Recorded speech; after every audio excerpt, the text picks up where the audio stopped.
Today, I want to talk about the three types of videos that can help you grow your channel here on YouTube, what the benefits are for each type of video, and why you should be making all three types. And stick around to the end because at the end, I'm going to share a few tips that will work on all three types of videos.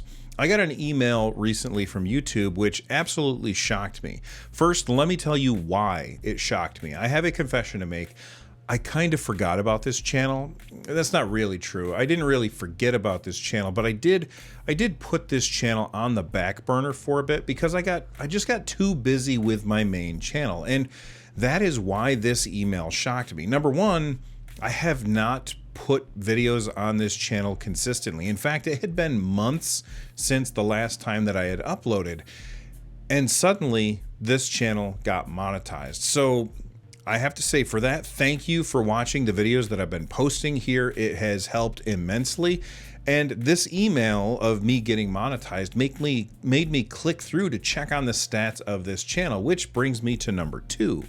The channel had been growing despite my lack of effort. It's slow growth to be sure, but it is still growth. And that's because of the type of content that I've been putting here. I don't know who originally said this, but it is absolutely stuck with me ever since.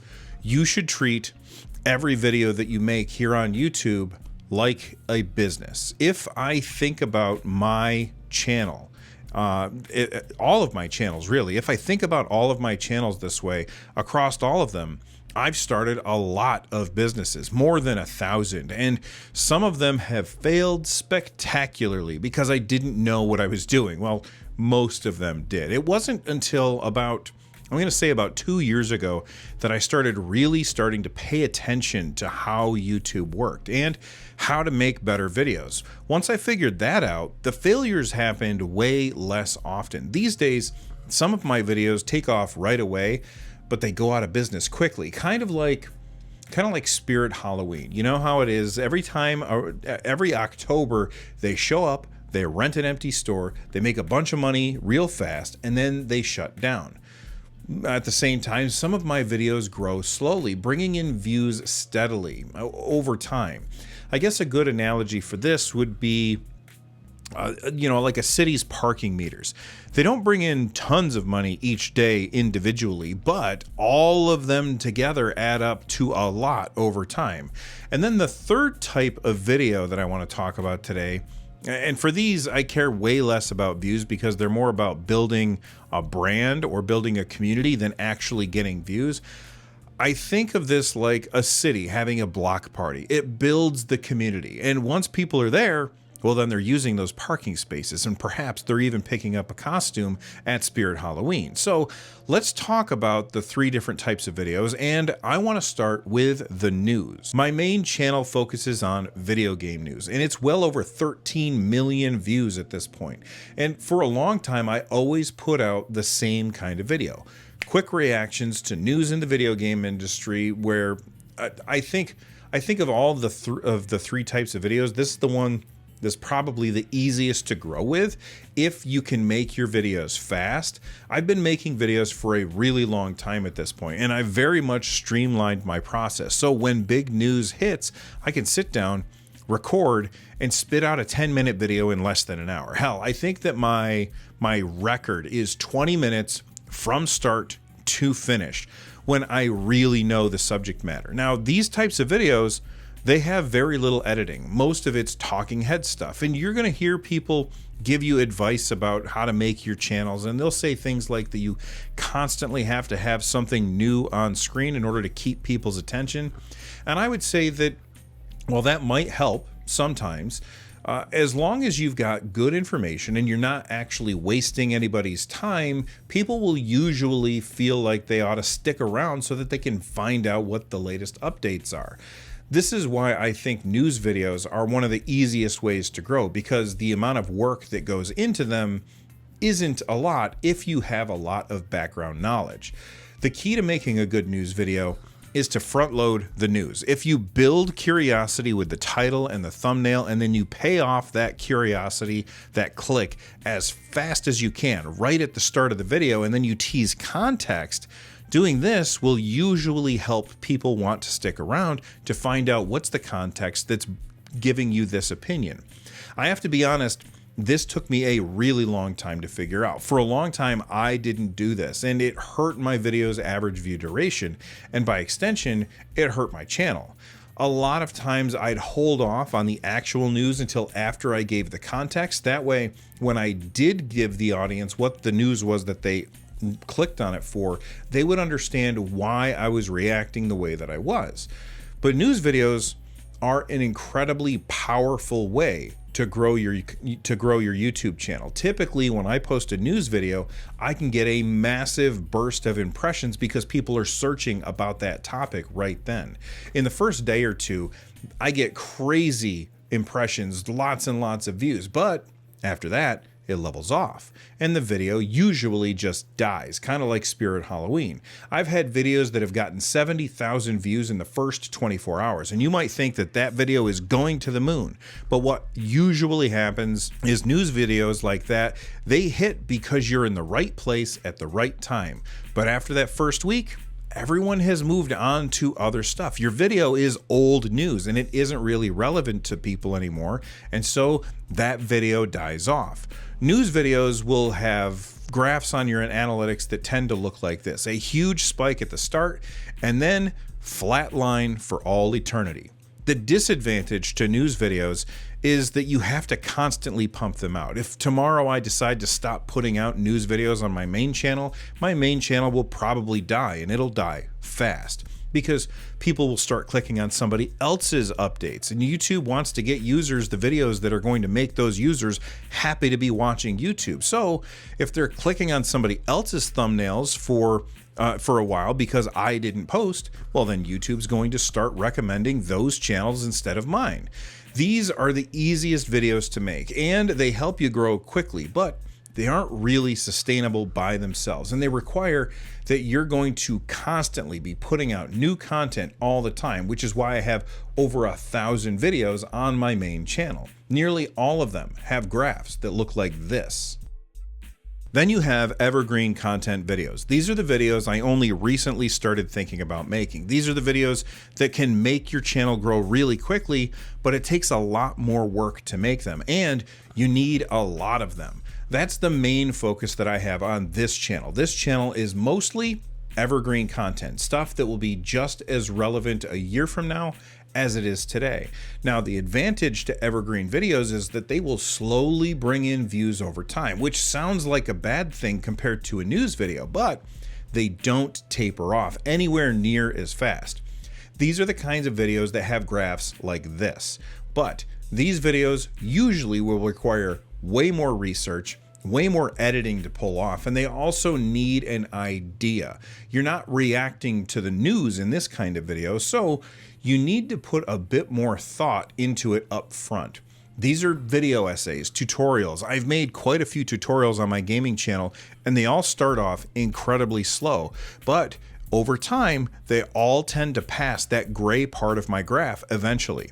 I mean, look at this blue line for a tutorial video. It's absolutely crazy how reliable it is to grow a channel through evergreen content.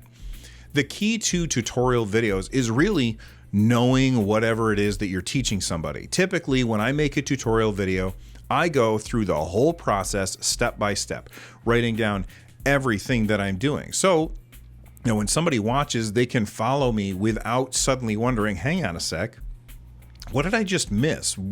I'm not seeing the same thing that he is. I must be doing something wrong. That leads to frustration, and it means that people are less likely to click on your stuff. So then, after I've got everything written out, then I record the A-roll. That's what you're watching right now is A-roll. And then after, I play the tutorial A-roll and listen to it while I do everything that I just talked about in real time. There's probably a better or more efficient way of doing things, but I haven't figured it out yet. Another type of evergreen video would be video essays. This is the stuff that I'm really bad at. I've tried a few times to make them, but I'm just not a very strong writer in my opinion. And I think I have one or two decent video essays on this channel, but most of the time I get about halfway done with a script and then I abandon it out of frustration because I don't like the way that I write.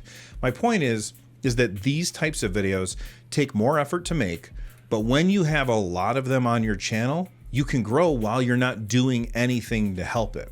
Remember that email that I mentioned earlier where YouTube told me that my YouTube channel had suddenly been monetized? When I clicked it, I saw why. It was an evergreen video about what kind of gear I use on my podcast. I'll link to that down below that like button. And as I write this, that video has over 80,000 views, which is crazy because this channel, at the time that I record this, only has about 2,000 subscribers. But subscribers don't matter. I have a video I'm working on that tackles that idea that subscribers don't matter. So subscribe if you're interested in seeing that later on down the road. The fact of the matter is, when I look at my analytics on this channel, they just keep going up, even when I went months without posting anything. Check this out. I went from April to August without posting a single video on this channel. And in that time, the blue area of this graph just kept getting taller, meaning that each week I was bringing in more views than the previous week. Imagine how well it would be doing if I hadn't ignored the channel for nearly half a year. The last type of video I want to talk about is one that I think requires the least amount of effort, but it requires something else that's hard to put your finger on, and that's being able to hold an engaging conversation with people who will watch because it feels like they're part of that conversation, even if they're not part of that conversation. And that's podcasting. Podcasts are an amazing way to grow your YouTube channel because they tend to be really long.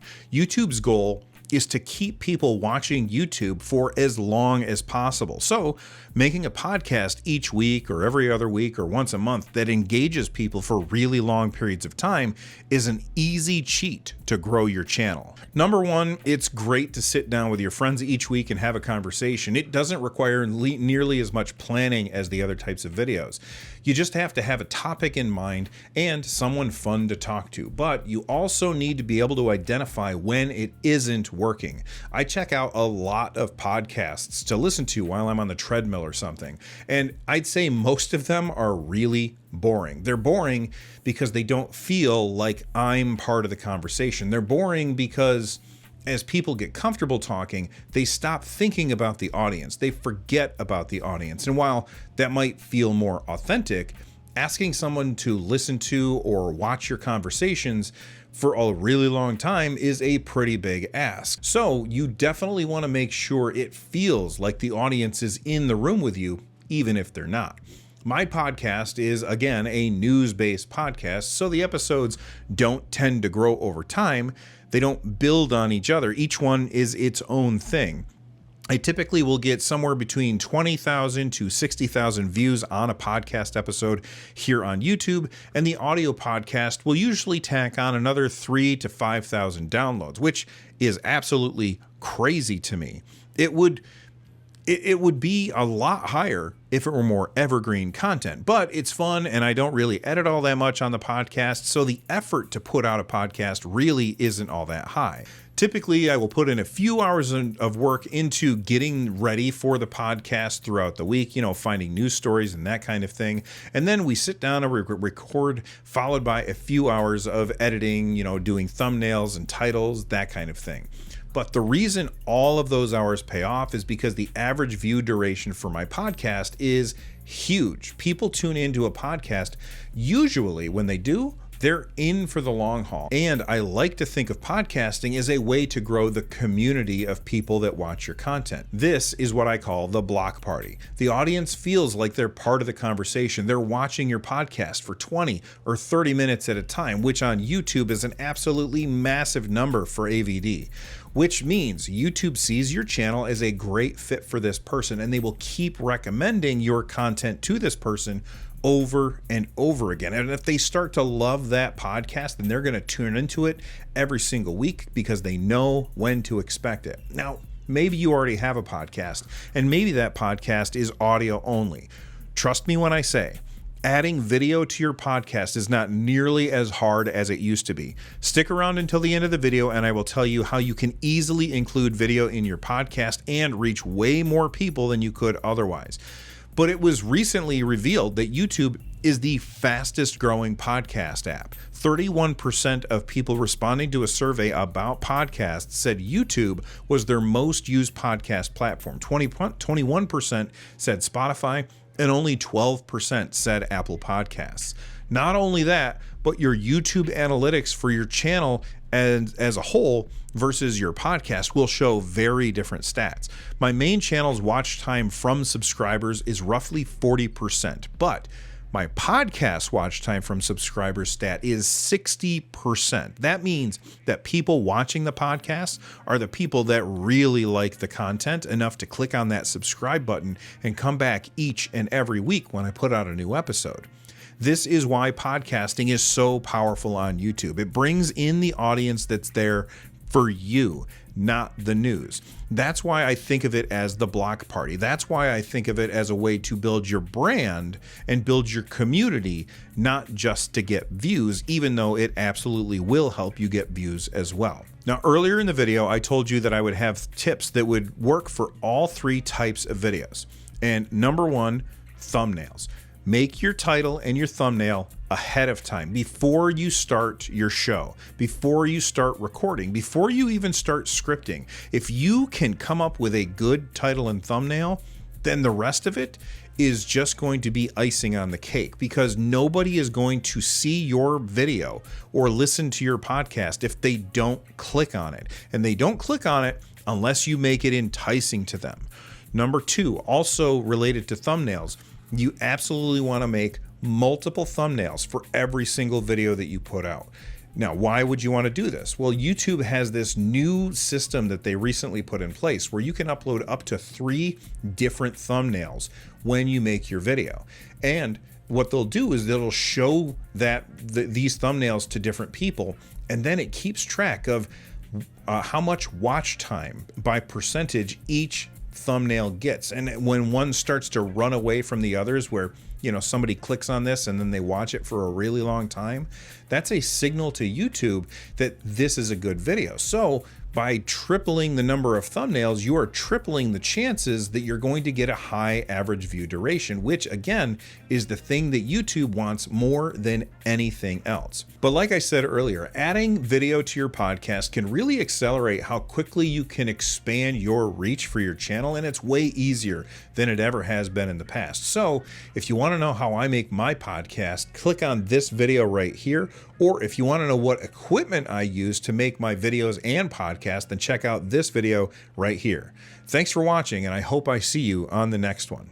Take it easy.